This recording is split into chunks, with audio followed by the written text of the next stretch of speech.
या हमारे को अच्छी अच्छी गाड़ियाँ दीजिए।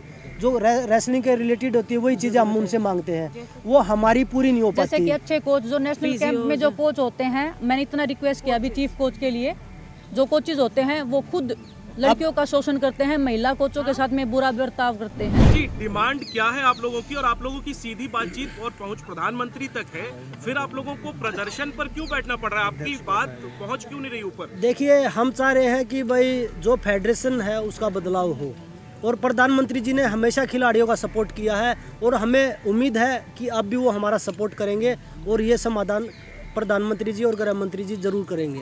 बजरंग, आप एक वीडियो के बारे में बोल रहे थे जिसमें वो बजरंग आप एक वीडियो के बारे में बोल रहे थे जिसमें नेताजी गाली गलौज कर रहे थे, जो आप बोल रहे हैं। हाँ जी भाई, उसके बारे में विस्तार से था कि वो कौन कब की घटना है, कब गाली गलौज? वो अभी उधर की है, रांची की है, और पिछले नेशनल था और कोई खिलाड़ी था, वो उसमें शायद हरियाणा का ही खिलाड़ी हो कोई, तो उसको बोला था उन्होंने कि हरियाणा ने आज तक कोई नेशनल करवाया है, तो उसमें ऐसा अभद्र शब्द प्रयोग किया गया था जो मैं आप लोगों के सामने नहीं बता सकता, क्योंकि हमारे साथ महिला खिलाड़ी भी हैं और जो शोषण हमारे जो कुश्ती के साथ हो रहा है तो वो बहुत गलत हो रहा है। विनेश, आपने जो मेंटल टॉर्चर की बात की, आपने बहुत बड़ी बात भी बोली कि आप सुसाइड के बारे में भी सोच रही थी, तो कहीं ना कहीं इतना वक्त क्यों लगा आपको बाहर आके बोलने के लिए, या आज ऐसा क्या हुआ कि आप लोगों को लगा बस अब और नहीं, अब हमें बोलना है? देखिए, आप सबको पता है, बहुत सारे जर्नलिस्ट जो स्पोर्ट्स को कवर करते हैं उनको पता है कि कितने पावरफुल वो हैं, कितने बार के वो एमपी हैं, पैसा उनके पास है, पावर में वो बैठे हैं, पावर पोजीशन पे बैठे हैं। तो हम एथलीट को मतलब यही कि वो पहली बात तो हमारे पास धमकी आती है छोटी छोटी चीज़ों के लिए कि आपको जान से मरवा देंगे, जान से बढ़ के तो कुछ नहीं है। ये उनके जो खास लोग हैं उनके फ़ोन पे जब मैं नाम, जब जरूरत होगी मैं नाम लूँगी, मैं ऐसे ओपन में नाम लूँगी तो मेरे लिए भी एक लीगली मेरे लिए भी वो हो जाएगा, लेकिन हाँ जब जरूरत होगी मैं नाम भी लूँगी। टोक्यो ओलंपिक्स के बाद में फेडरेशन के ही खास बंदे हैं। टोक्यो ओलंपिक्स के बाद में मेरे पास जब मैं प्रधानमंत्री जी से मिली, मैंने शिकायत किया, प्रधानमंत्री जी ने मेरा सपोर्ट किया, मेरे को 2 साल के लिए बैन कर रहे थे इनडिसिप्लिन में, जबकि मेरा कोई गलती नहीं था। अगर मेरा गलती था, मैंने सिंगलेट पहना था, वो भी क्या उस सिंगलेट पे विनेश नहीं लिखा था? क्या उस सिंगलेट पे तिरंगा नहीं था? क्या उस सिंगलेट पे इंडिया नहीं लिखा था? इतना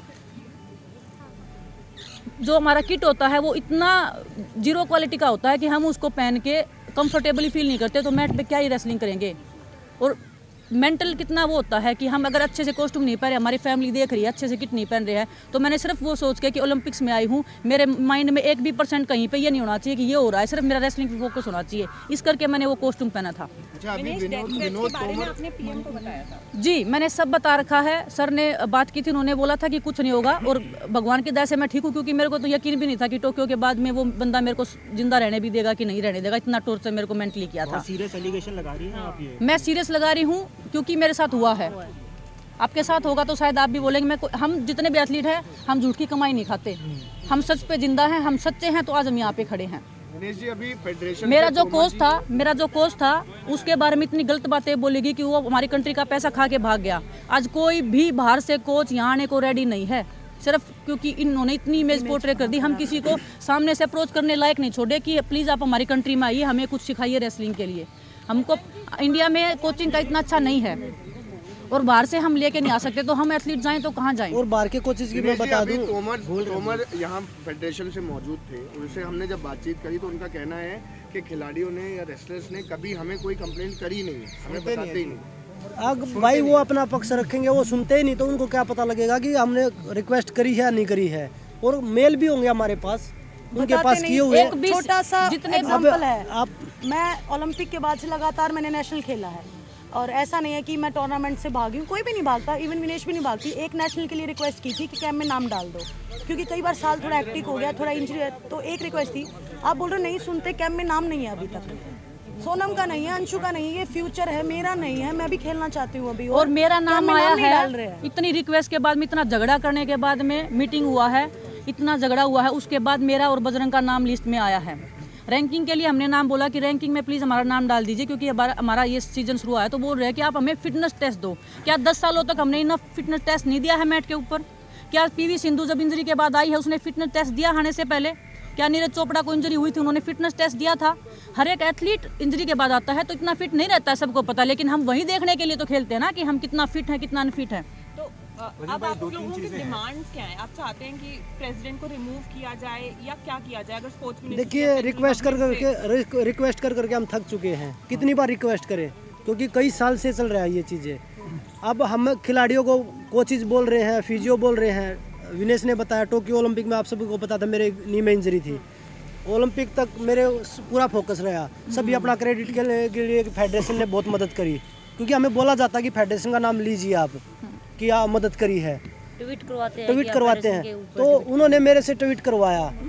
टोक्यो ओलंपिक के आने के बाद किसी ने पूछा? 6 महीने तक मैंने खुद ट्रेनिंग करी, खुद रिहैब किया, लेकिन किसी ने नहीं पूछा कि आप कैसे कर रहे हो, डिमांड क्या है। और वही बता रहा हूँ, अभी कोचेज के लिए बोल रहे हैं, फिजियो के लिए बोल रहे हैं। उन्होंने क्या बोला कि भाई इंडिया में कोई फॉरेनर कोच नहीं आएगा। चलो अच्छी बात है, हमारे कोचेज कमज़ोर नहीं आएगा, पर अपनी खुद ही पर्सनल अकेडमी में वो फॉरेनर कोच लेके आ रहे हैं, जब हमारे इंडिया में कोच नहीं है।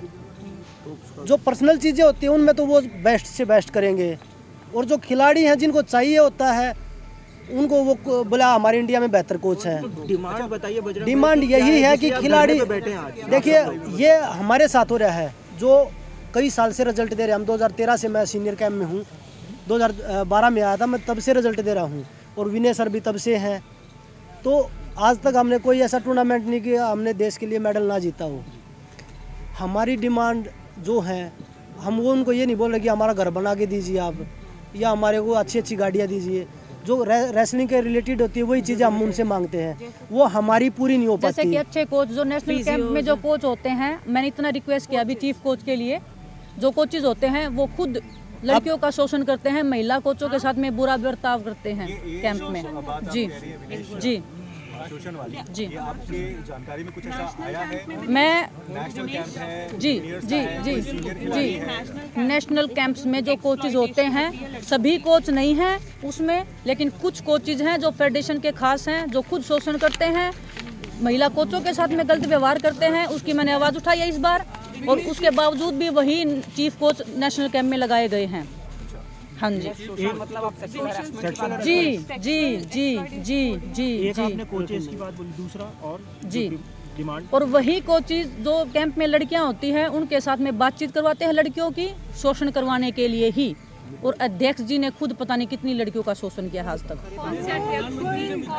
आप खुद कह रहे हैं कि आप बहुत सारे जो स्पोर्ट्स जर्नलिस्ट हैं उनको पता है, उनके पास कोई प्रूफ नहीं है, कोई बोल नहीं पाता है। बहुत सारे जर्नलिस्ट लोगों ने मैं बोला है जी, जो कोचेज होते हैं जो हमारे वुमेन्स कैंप में, उनमें से कुछ कोचेज, सभी नहीं है, महिलाओं के साथ भी और लड़कियों के साथ भी, और वही लड़कियों से बात करवाते हैं, और फिर अध्यक्ष जी उनके साथ में शोषण करते हैं। और पता नहीं हजारों तो नहीं बोलूँ मैं, 100 लड़कियां, और मैं यहाँ पे जो लोग लड़कियां बैठी हैं उसमें से 1-2 लड़की के साथ भी ये घटना हुई है जी, यहाँ पे जो बैठी है पहले क्यों नहीं आवाज जी। आप कितने पावरफुल लोग हैं जी भाई, आप कितने पावरफुल लोग हैं। बताया कि आज मैंने बोला है, मेरे को नहीं पता कल मेरी लाइफ रहेगी नहीं रहेगी। विनेश, माफ कीजिएगा ये सवाल, पर ये हद हो गई बहुत ज्यादा। जो आप बोल रहे कि यहाँ पे कुछ लड़कियां बैठी हैं, इनके हाथ हुआ उनमें से जी नहीं, हम टाइम आने पे बोलेंगे ना, जो चीज नहीं, नाम नहीं लेंगे किसी का भी, हमारी भी इज्जत है। हम लड़कियां हैं, हम हिंदुस्तान में सीरियस एलिगेशन सर हम ऐसे नहीं लगाते, लड़कियां हमारी इज्जत है। हम देश के लिए, हम देश हमारे को ऊंची नजरों से देखता, हम अपने उनकी नजरों में गिरवाने के लिए कोर्ट से आएंगे या किसी भी थ्रू आएंगे तो वो सब चीजें हम बताएंगे, जरूर बताया जाएगा। और इतनी कम से कम मैं 10 से 20 लड़कियों के नाम बता सकती हूँ नेशनल कैंप में, जो मैंने आज तक 10 सालों में जो देखा, जिन्होंने अपनी स्टोरी मेरे को बताई है बैठ के सामने कि हमारे साथ ऐसे हुआ है, ऐसे हुआ है। लेकिन वो लड़कियों में इतनी हिम्मत नहीं सामने आने की, क्योंकि फैमिली बैकग्राउंड अच्छा नहीं है, क्योंकि वो इनसे लड़ नहीं सकती, क्योंकि पावरफुल नहीं है। और हम आज इतनी इस हद पे हैं कि हम नहीं चाहते कि मेरे को आज कुश्ती खत्म कर दो भगवान की दया से, मेरे पास घर है, खाने को रोटी है, लेकिन मैं नहीं चाहती कि हमारी आने वाली जनरेशन इस दर्द से गुजरे या इस दौर से गुजरे, इस दलदल में फंसे। रेसलिंग को बचाने हम यहाँ पे आए हैं। सिर्फ हमारी मोटिवेशन है कि हमें लड़कियाँ, मैं लड़की हूँ, हम तो 1-2 साल और कर लेंगे, ठीक, हम काफी सीनियर हैं, लेकिन हमारे आगे आने वाला भविष्य, हम अपनी कुश्ती को बचाने के लिए लड़ रहे हैं।